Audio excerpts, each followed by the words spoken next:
Бұл екі аспекті мінде. Біріншісі дағдарысқа қарсы басқарудың жоспарын құру болса, екіншісі дағдарысты коммуникациялар жоспар.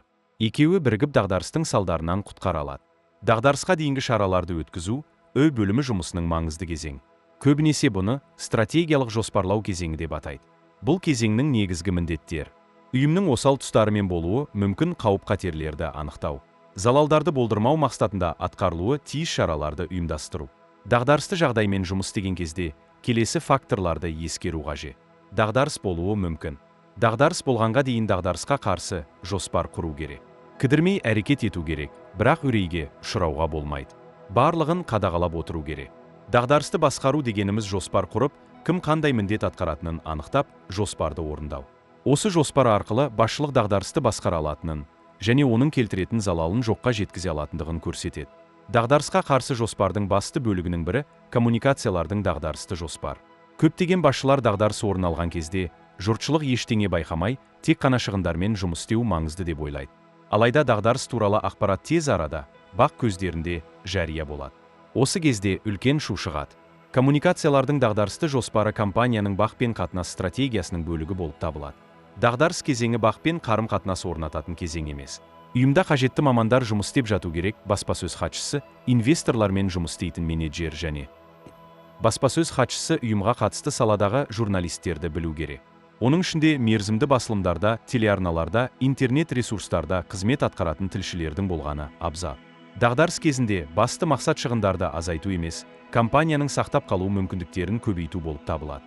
Бір жағынан шығынды азайту керек болса, екінші жағынан компанияның абыройына және оған деген сенімге зақымды азайту керек.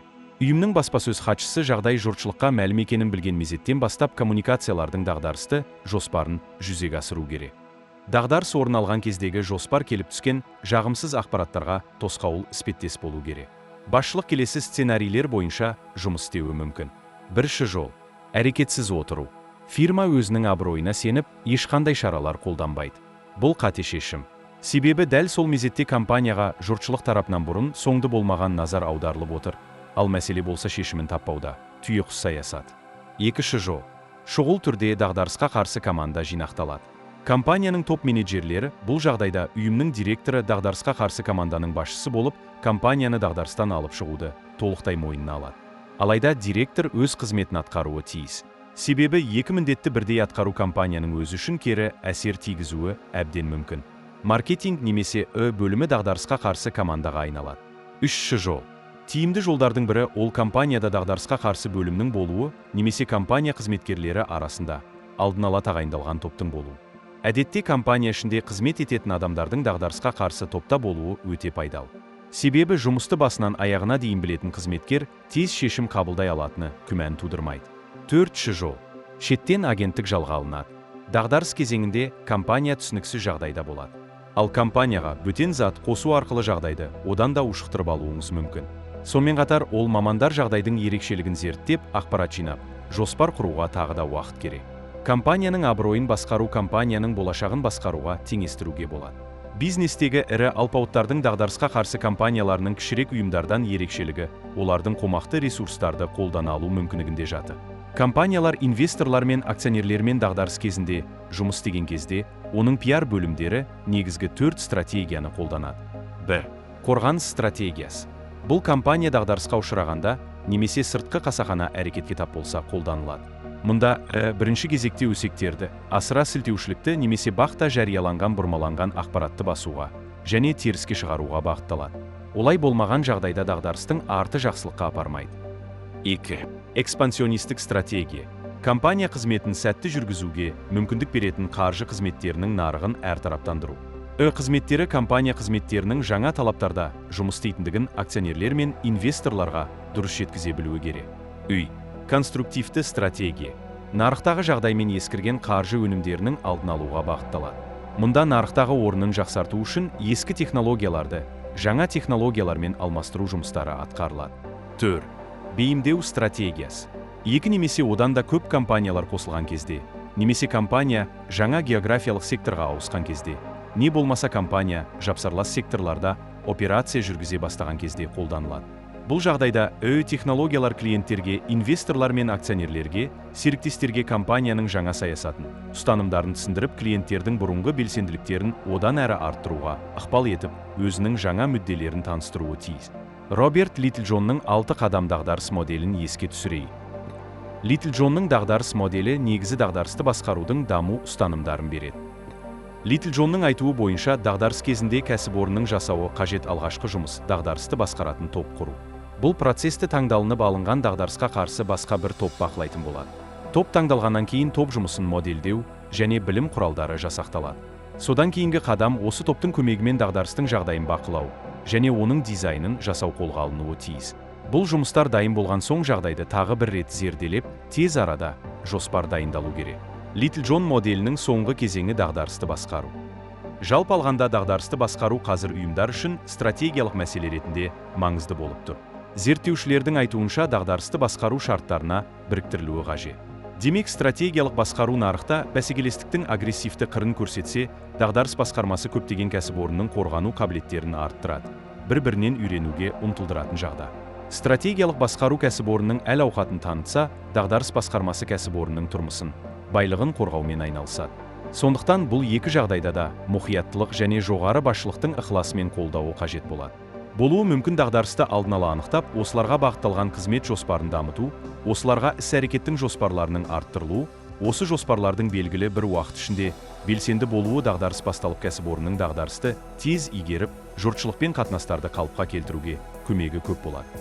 Болуы мүмкін дағдарысты анықтауда бұған дейін баспада қызмет көрсететін кейбір кәсіпорындардың үлкен дағдарыстарды зерделей отырып, кәсіпорынның мұнан да үлкеюі, өсуі немесе кішіреюі сияқты бірнеше жоспарын білу, кәсіпорынның қызмет көрсеткен мемлекеттегі құқықтық реттеулерді білу, ортаға шығатын бір дағдарыстың кәсіпорынның ішкі және сыртқы мақсатты топқа қалай әсер ететінін анықтау, алдын алу кәсіпорынға пайдалы болмақ. Болуы мүмкін дағдарысты басқаруға дайын болуы үшін бірнеше мәселелер алдын ала белгілі болуы керек. Ең алдымен кәсіпорындарды басқарудың дағдарыс мәселесін қолға алған теоретикалық білімнің берілуі және дағдарыстың әр түрлі шешім жолдарында түсінуі мен жоспар жасауын қамтамасыз ететін жұмыстардың жасалуы, медиамен байланысты қамтамасыз ететін спикердің дағдарыс репортажы әдістері тұрғысынан білім алуы қажет. Дағдарысты үлгілеу, модель, оның мықты және әлсіз жақтарын бағалау, жалпы барлық мәліметтер бойынша жаңартылған жұмыстардың жасалуы қажет болады. Осылайша ықтималды бір дағдарысқа қарсы өте жақсы дайындық кәсіпорынның қысқа мерзімде өте аз шығынмен дағдарыстан шығып кетуін қамтамасыз етеді.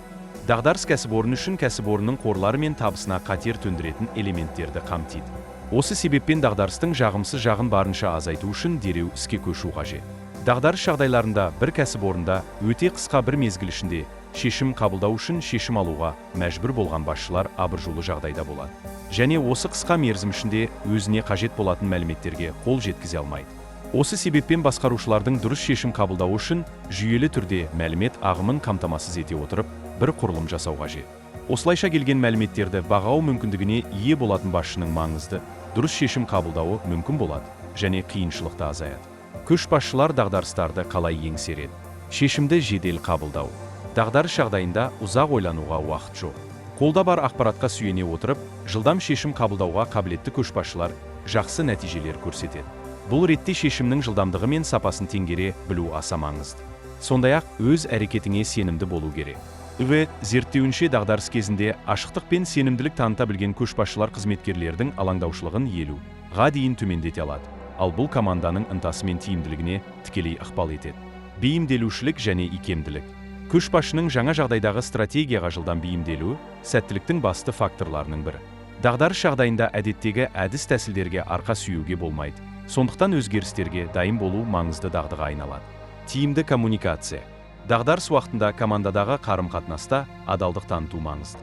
Бұл жағдай тым қиын бола бастаған кезеңде де сенімді сақтап қызметкерлерді ынталандыруға көмектеседі. ВОЭГФО мәліметінше, қызметкерлердің 78 көшбасшылардың дағдарыс кезіндегі уақытылы әрі сапалы коммуникациясы компания ішіндегі сенім мен сенімділікті арттыруға көмектесетінін мәлімдеген.